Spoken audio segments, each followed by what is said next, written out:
आणि ज्यांना विलिनीकरणाची घाई लागली यांनी आपली भूमिका पहिले त्यांना स्पष्ट करावी लागेल. याबाबतची स्पष्टता ज्यांना विलिनीकरणाची घाई लागली त्यांनाच द्यावा लागेल.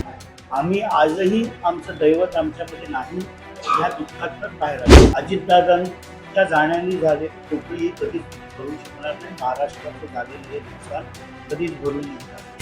राज्याचे माजी उपमुख्यमंत्री अजित पवार यांच्या आकस्मिक निधनाने आपण जर पाहिलं तर संपूर्ण राज्यभर शोक व्यक्त केला जात आहे. यामध्ये राजकीय चर्चांना देखील उधाण आलेलं आहे. आपण जर पाहिलं असेल तर राजकीय वर्तुळामध्ये विलिनीकरणाचा मुद्दा हा सातत्याने पुढे येत आहे. त्यामुळे नेमकी कोणती राष्ट्रवादी कोणामध्ये विलीन होणार आहे? अजित पवार गट शरद पवारांच्या याच्यात जाणार आहे की शरद पवारांचा गट तुमच्यामध्ये येणार आहे?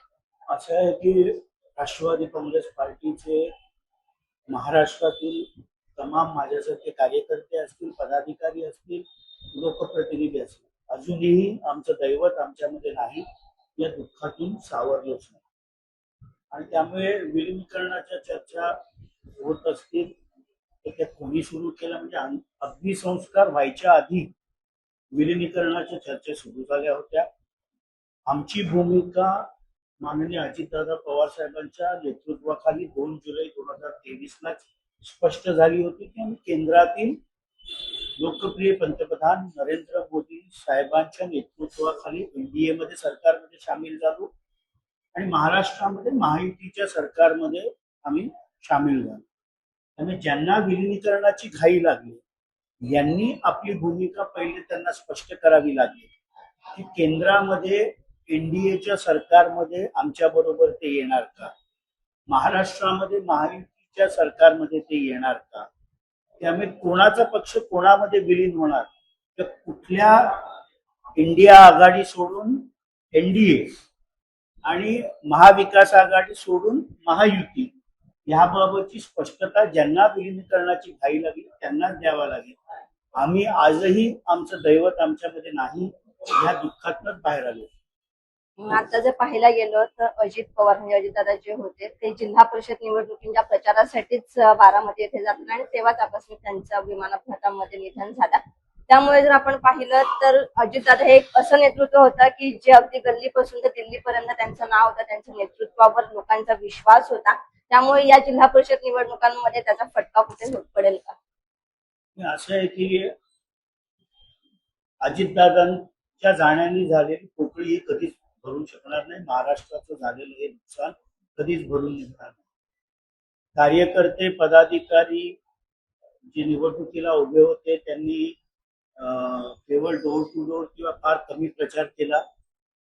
जनतेच्या कडे आम्ही तो निर्णय सोडून दिलेला आहे आणि त्यामुळे अजितदादांचं जाण्याने म्हणजे मी नेहमी म्हणतो की नेहमी वेळेच्या आधी येणारा नेता वेळेच्या आधीच आम्हा सगळ्यांना पोरकं करून सोडून गेला. ती कधी न भरून येणारी पोकळी आहे आणि त्यामुळे फार या निवडणुकांचा निकाल काय लागेल, कशा पद्धतीने लागेल आमच्या कोणाच्या अजून ध्यानीमनी पण. आता जर आपण पाहिलं तर तुम्ही महायुतीमध्ये आहात, सत्तेत आहात कुठेतरी, राष्ट्रवादी, त्याच्यानंतर भाजप आणि शिवसेना यांचे. पण ठाण्याचा जर विचार केला तर ठाण्यामध्ये नुकताच महानगरपालिका पार पडली आणि या महानगरपालिकेच्या महापौरपदी शिवसेनाचा महापौर बसला, उपमहापौरपदी भाजप बसला.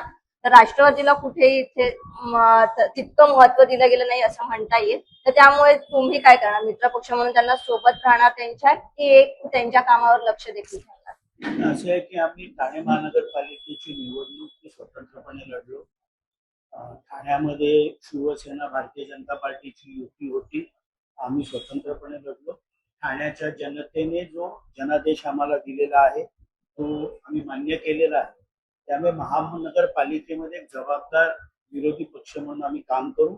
महापालिकेमध्ये कशा पद्धतीने राष्ट्रवादीची पुढील वाटचाल राहील हे गटनेते म्हणून ज्यांची नियुक्ती झालेली आहे ते नजीब मुल्ला हे सर्वस्वपणे त्याबाबतचा निर्णय पक्षश्रेष्ठींची चर्चा करून घेतली. सध्या रामदास कदमांचं एक वक्तव्य आहे जे मोठ्या प्रमाणात चर्चेत आहे, त्याबद्दल काय सांगा? असं आहे की राष्ट्रवादी काँग्रेस पक्षाने नेहमीच महायुतीतला एक जबाबदार पक्ष म्हणून आपली भूमिका पार पाडलेली आहे. काल परवाच शिवसेनेचे नेते रामदासभाई कदम यांनी जी अभद्र टिप्पणी राष्ट्रवादी काँग्रेस पक्षाचे आमचे प्रांताध्यक्ष खासदार सुनील तटकरे साहेबांबद्दल केली ही अत्यंत निंदनीय निषेधार्ह आहे. आम्ही देखील विधिमंडळामध्ये ज्या पद्धतीने शिवसेना उभाटाचे आमदार ॲडव्होकेट अनिल परब यांनी डान्स बार रामदासबाईंच्या कुटुंबाच्या नावावर असल्याचा मुद्दा काढला, त्याबद्दल बोलू शकतो, आरोप करू शकतो. पण आम्ही महायुतीचा एक जबाबदार पक्ष, आमच्यावर जे काही दुःख कोसळलं याच्यातनं आम्ही सावरतो. त्यामुळे रामदासबाईंनी राष्ट्रवादी काँग्रेस पक्ष असेल, आमचे प्रांताध्यक्ष असतील, अन्य कुठले नेते असतील, यांच्यावर कुठली टीका टिप्पणी या दुःखाच्या काळात करू नये, नाहीतर जशाच तसं उत्तर राष्ट्रवादी काँग्रेस पक्ष देखील त्यांना देईल.